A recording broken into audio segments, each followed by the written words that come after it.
Patriarcas e Profetas. Capítulo 54. Sansão. Em meio da ampla apostasia, os fiéis adoradores de Deus continuaram a pleitear com ele o livramento de Israel. Posto que não fossem aparentemente atendidos, embora ano após ano o poder do opressor continuasse a repousar mais pesadamente sobre a terra, a providência de Deus lhes estava preparando auxílio. Mesmo nos primeiros anos da opressão dos filisteus, nascera uma criança, por meio da qual era desígnio de Deus humilhar a força daqueles poderosos adversários. À beira do território montanhoso, sobranceiro à planície da Filistia, achava-se a pequena cidade de Zorá. Ali morava a família de Manoá, da tribo de Dan, uma das poucas casas que, em meio da deserção geral, permaneceram fiéis a Jeová. À mulher de Manoá, a qual não tinha filhos, o anjo do Senhor apareceu, com a mensagem de que ela teria um filho, por meio de quem Deus começaria a livrar Israel. Em vista disto, o anjo lhe deu instruções com relação aos seus próprios hábitos e também quanto ao tratamento do filho. Agora, pois, guarda-te de que bebas vinho ou bebida forte, ou comas coisa imunda. Juízes, capítulo 13. E a mesma proibição deveria ser imposta desde o princípio à criança, com o acréscimo de que o cabelo não lhe deveria ser cortado, pois que cumpria ser ele consagrado a Deus como nazireu desde o seu nascimento. A mulher procurou o marido, e depois de descrever o anjo, repetiu sua mensagem. Então, receosos de que cometessem algum erro na importante obra a eles confiada, orou o esposo.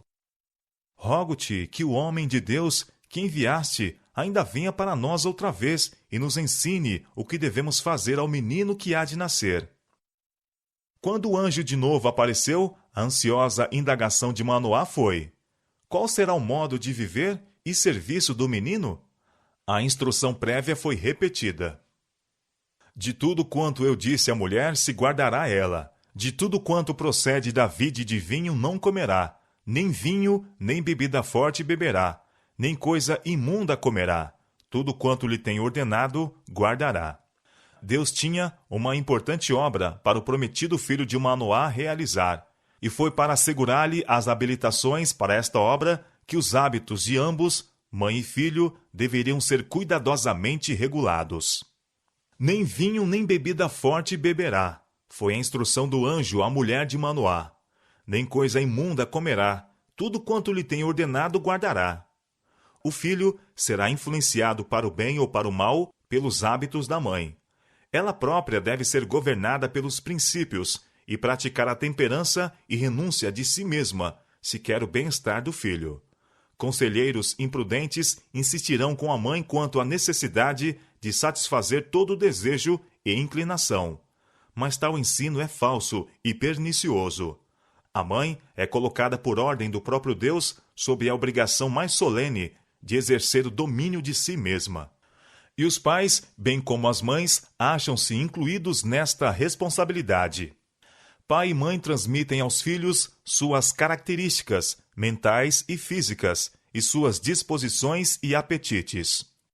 Como resultado da intemperança paterna, as crianças, muitas vezes, têm a falta de força física e de capacidade mental e moral. Alcoólatras e fumantes podem transmitir a seus filhos seu insaciável desejo, seu sangue inflamado e nervos irritáveis, e efetivamente o fazem. O libertino muitas vezes lega à prole, como herança, os seus desejos impuros e mesmo moléstias repugnantes. E, como os filhos têm menos poder para resistir à tentação do que o tiveram seus pais, a tendência é para que cada geração decaia mais e mais. Em grau elevado, os pais são responsáveis não somente pelas paixões violentas e apetites pervertidos dos filhos, mas também pelas enfermidades de milhares que nascem mudos, cegos, doentes ou idiotas. A indagação de cada pai e mãe deve ser: que faremos pelo filho que nos nascerá?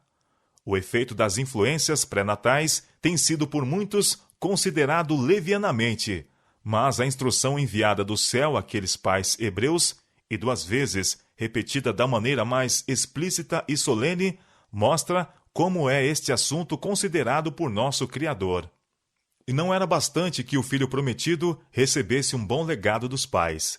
Este devia ser seguido de um ensino cuidadoso e da formação de hábitos corretos. Deus determinara que o futuro juiz e libertador de Israel fosse desde a infância ensinado na estrita temperança. Devia ser nazireu desde seu nascimento, achando-se assim posto sob proibição perpétua do uso do vinho ou de bebida forte. As lições de temperança, renúncia e governo de si mesmo devem ser ensinadas às crianças, mesmo desde a primeira infância. A proibição do anjo incluía toda coisa imunda. A distinção entre alimentos limpos e imundos não era um estatuto meramente cerimonial e arbitrário, mas baseava-se em princípios sanitários. A observância desta distinção pode atribuir-se em grande parte à maravilhosa vitalidade que durante milhares de anos tem distinguido o povo judeu. Os princípios de temperança devem ser mais abrangentes do que a mera abstenção de bebidas alcoólicas. O uso de alimento estimulante e indigesto é muitas vezes tão ofensivo à saúde como aquelas, e em muitos casos lança as sementes da embriaguez. A verdadeira temperança nos ensina a dispensar inteiramente todas as coisas nocivas e usar judiciosamente aquilo que é saudável. Poucos há que se compenetram, como deviam, do quanto seus hábitos no regime alimentar têm que ver com sua saúde, seu caráter, sua utilidade neste mundo e seu destino eterno. O apetite deve sempre estar sob a sujeição das faculdades morais e intelectuais. O corpo deve ser o servo da mente, e não a mente a serva do corpo. A promessa divina a Manoá foi cumprida no tempo devido, com o nascimento de um filho, a quem foi dado o nome de Sansão. Crescendo o rapaz, tornou-se evidente que possuía extraordinária força física. Isto, entretanto, não dependia, conforme Sansão e seus pais bem sabiam, de seus compactos músculos, mas sim de sua condição de nazireu, de que o seu cabelo não cortado era símbolo. Houvesse Sansão obedecido às ordens divinas tão fielmente como fizeram seus pais, e seu destino teria sido mais nobre e mais feliz. Mas a associação com os idólatras o corrompeu. Achando-se a cidade de Zorá, próxima do território dos filisteus, Sansão veio a travar relações amistosas com eles. Assim, em sua mocidade, surgiram camaradagens cuja influência lhe obscureceu toda a vida. Uma jovem que habitava na cidade filisteia de Timnata conquistou as afeições de Sansão, e ele decidiu fazer dela sua esposa. A seus pais tementes a Deus, que se esforçavam por dissuadi-lo de seu propósito, sua única resposta era: ela me agrada aos olhos. Os pais finalmente cederam aos seus desejos, e realizou-se o casamento. Exatamente quando entrava para a varonilidade, época em que deveria executar sua missão divina, tempo este em que, mais do que em todos os outros, deveria ser fiel a Deus, ligou-se Sansão aos inimigos de Israel. Não procurou saber se poderia melhor glorificar a Deus estando unido ao objeto de sua escolha, ou se encontrava a colocar-se em posição em que poderia cumprir o propósito a ser realizado pela sua vida. A todos os que em primeiro lugar procuram honrá-lo, Deus prometeu sabedoria, mas não há promessa àqueles que se inclinam a agradar a si mesmos. Quantos não estão adotando a mesma conduta de Sansão? Quantas vezes se efetuam casamentos entre os que são tementes a Deus e os ímpios? Porque a inclinação governa a escolha de marido ou mulher. As partes não pedem conselho de Deus, nem têm em vista a sua glória. O cristianismo deve ter influência dominante na relação matrimonial, mas dá-se muitas vezes o caso de que os motivos que determinam esta união não se coadunam com os princípios cristãos. Satanás procura constantemente fortalecer o seu poder sobre o povo de Deus, induzindo-os a entrar em aliança com seus súditos, e a fim de realizar isto, ele se esforça por despertar paixões impuras no coração. Mas o Senhor, em sua palavra, instruiu claramente seu povo a não se unir aqueles nos quais não habita o amor para com ele. Que concórdia há entre Cristo e Belial? Ou que parte tem o fiel com o infiel? E que consenso tem o templo de Deus com os ídolos? 2 Coríntios, capítulo 6, versos 15 e 16. Em sua festa nupcial, foi levado Sansão à associação familiar com os que odiavam ao Deus de Israel. Quem quer que voluntariamente entre para uma relação tal, sentirá a necessidade de se conformar até certo ponto com os hábitos e costumes de seus companheiros. O tempo assim despendido é mais que desperdiçado. Entretém-se pensamentos e falam-se palavras que tendem a derribar as fortalezas dos princípios e enfraquecer a cidadela da alma. A esposa, para cuja obtenção Sansão transgredira o mandado de Deus, mostrara-se traidora a seu esposo antes de encerrar-se a festa nupcial. Irado pela sua perfídia, Sansão abandonou-a por algum tempo e foi sozinho para sua casa em Zorá. Quando, depois de acalmar-se, voltou em busca da esposa, encontrou-a como mulher de outro. Sua vingança, devastando todos os campos e vinhas dos filisteus, induziu-os a assassiná-la, embora as ameaças deles a houvessem compelido ao dolo com que tivera início aquela calamidade. Sansão já havia dado prova de sua força maravilhosa, matando sozinho um leão novo, bem como matando 30 dos homens de Asquelon. Agora, levado à cólera pelo bárbaro assassínio da esposa, atacou os filisteus e feriu-os com grande ferimento. Então, desejando um seguro refúgio de seus inimigos, retirou-se para a rocha de Etã, na tribo de Judá.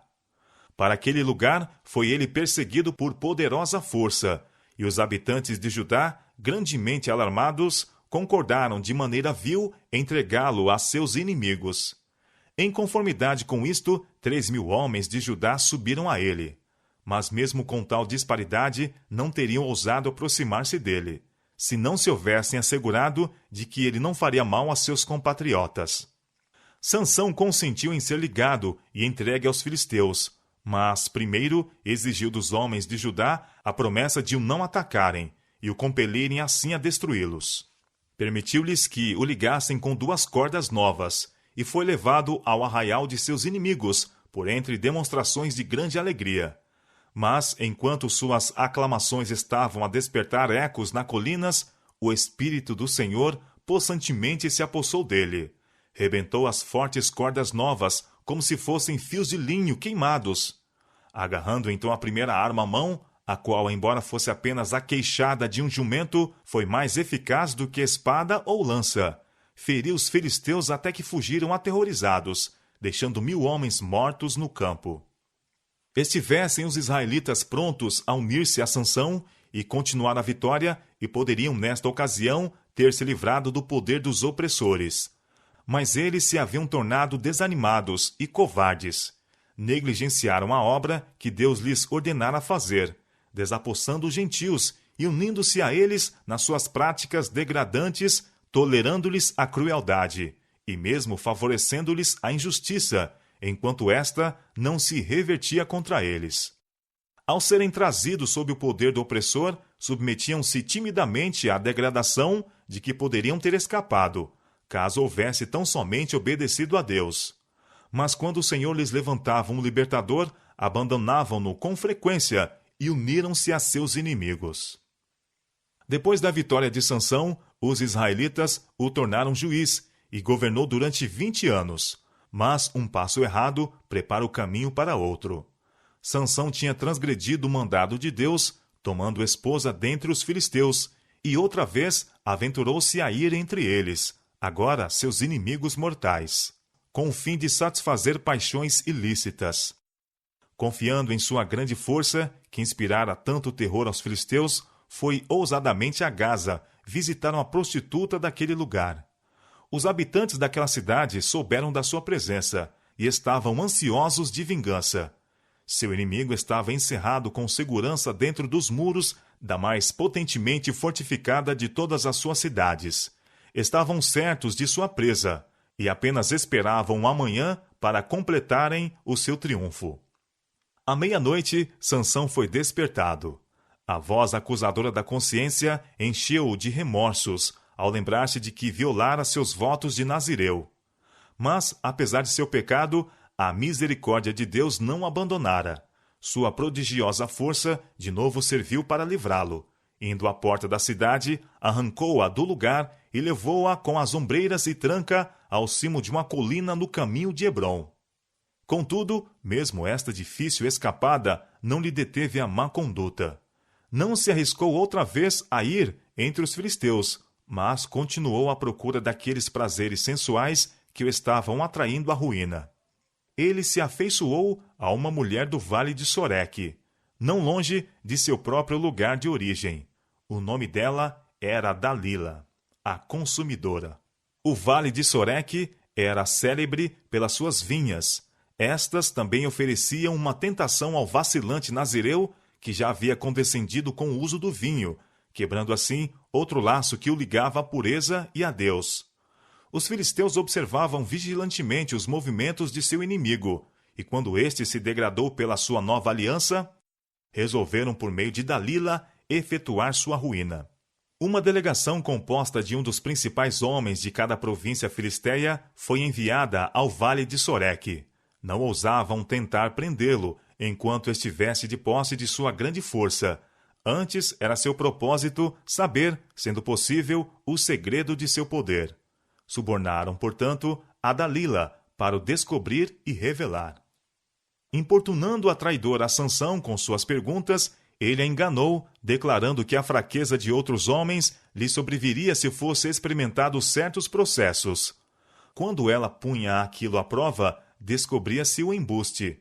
Então ela o acusou de falsidade, dizendo: Como dirás, tenho-te amor, não estando comigo teu coração? Já 3 vezes zombaste de mim, e ainda não me declaraste em que consiste a tua força. 3 vezes, Sansão teve a prova mais clara de que os filisteus se haviam coligado com aquela que o encantava, a fim de o destruir, mas, quando fracassava o propósito dela, tratava o caso como simples gracejo e bania cegamente os seus receios. Dia após dia, Dalila insistia com ele, até que sua alma se angustiou até a morte. Contudo, um poder sutil o conservava ao lado dela. Vencido finalmente, Sansão deu a conhecer o segredo. Nunca subiu navalha à minha cabeça, porque sou nazireu de Deus, desde o ventre de minha mãe. Se viesse a ser raspado, ir-se-ia de mim a minha força, e me enfraqueceria, e seria como todos os mais homens. Despachou-se imediatamente um mensageiro aos chefes dentre os filisteus, insistindo que viessem a ela, sem demora. Enquanto dormia o guerreiro, cortaram-lhe as pesadas porções de cabelo. Então, conforme fizera 3 vezes antes, ela chamou: Os filisteus vêm sobre ti, Sansão! Despertando subitamente, pensou em exercer sua força como antes e destruí-los. Mas os braços impotentes recusaram-se a cumprir a sua ordem, e soube que o Senhor se tinha retirado dele. Depois de ter sido rapado, Dalila começou a molestá-lo e a causar-lhe dor, pondo assim à prova a sua força, pois os filisteus não ousavam aproximar-se dele antes que estivessem completamente convencidos de que seu poder desaparecera. Então o agarraram e, havendo-lhe arrancado os olhos, levaram-no a Gaza. Ali foi metido em ferros, na prisão, e obrigado a trabalhos pesados. Que mudança para aquele que fora juiz e campeão de Israel? Agora fraco, cego, preso, rebaixado ao trabalho mais servil. Pouco a pouco, tinha violado as condições de sua vocação sagrada. Deus tinha tido muita paciência com ele, mas quando se entregara tanto ao poder do pecado, que traiu seu segredo, o Senhor se afastou dele. Não havia virtude alguma em seu longo cabelo, mas este era sinal de fidelidade para com Deus. E quando sacrificou este símbolo na satisfação da paixão, perdeu também as bênçãos de que ele era um sinal. No sofrimento e humilhação, como joguete dos filisteus, Sansão aprendeu mais acerca de sua fraqueza do que jamais soubera antes. E as aflições o levaram ao arrependimento. Crescendo-lhe o cabelo, a força lhe voltava gradualmente. Seus inimigos, porém, considerando-o um prisioneiro algemado e indefeso, não tinham apreensões. Os filisteus atribuíram a vitória aos seus deuses e, exultantes, desafiaram ao Deus de Israel. Foi marcada uma festa em honra a Dagom, o deus peixe, protetor do mar.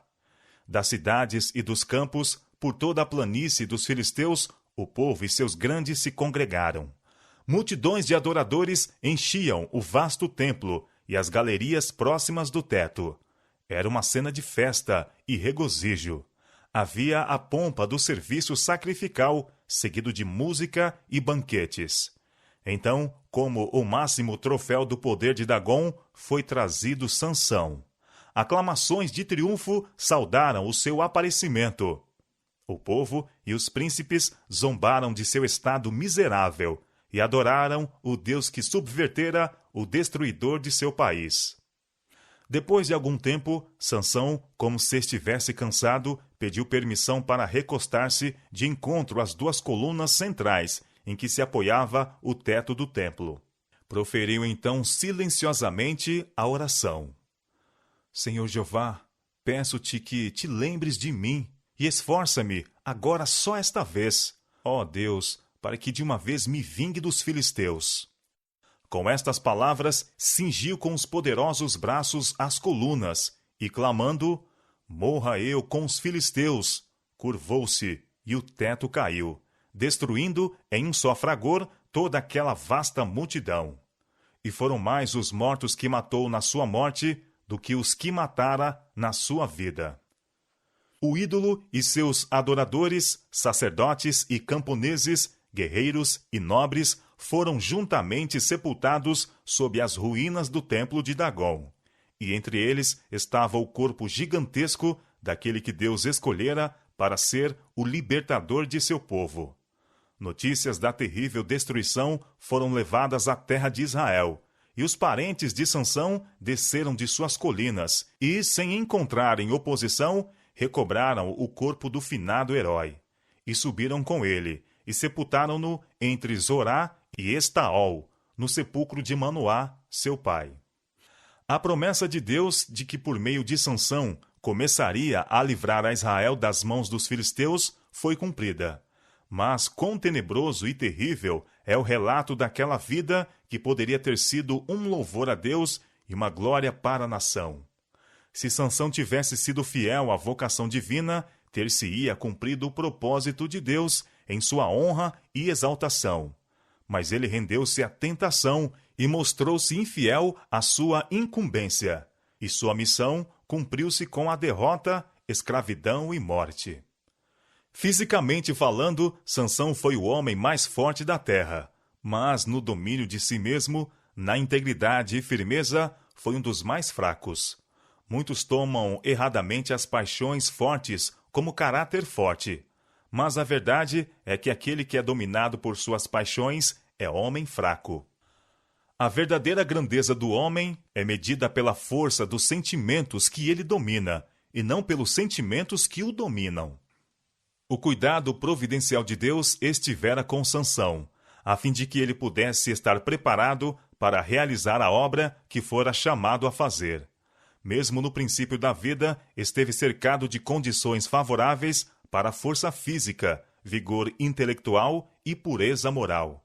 Mas, sob a influência de companheiros ímpios, deixou aquele apego a Deus que é a única salvaguarda do homem, e foi arrastado pela onda do mal. Aqueles que no caminho do dever são levados à prova podem estar certos de que Deus os guardará. Mas, se os homens voluntariamente se colocam sob o poder da tentação, cairão mais cedo ou mais tarde. Justamente aqueles que Deus se propõe usar como seus instrumentos para uma obra especial, Satanás, empregando seu máximo poder, procura transviar. Ele nos ataca em nossos pontos fracos, procurando, pelos defeitos do caráter, obter domínio sobre o homem todo. E sabe que, se tais defeitos são acalentados, terá bom êxito. Mas ninguém precisa ser vencido. O homem não é deixado só a vencer o poder do mal pelos seus fracos esforços. O auxílio está às mãos e será dado a toda alma que realmente o desejar.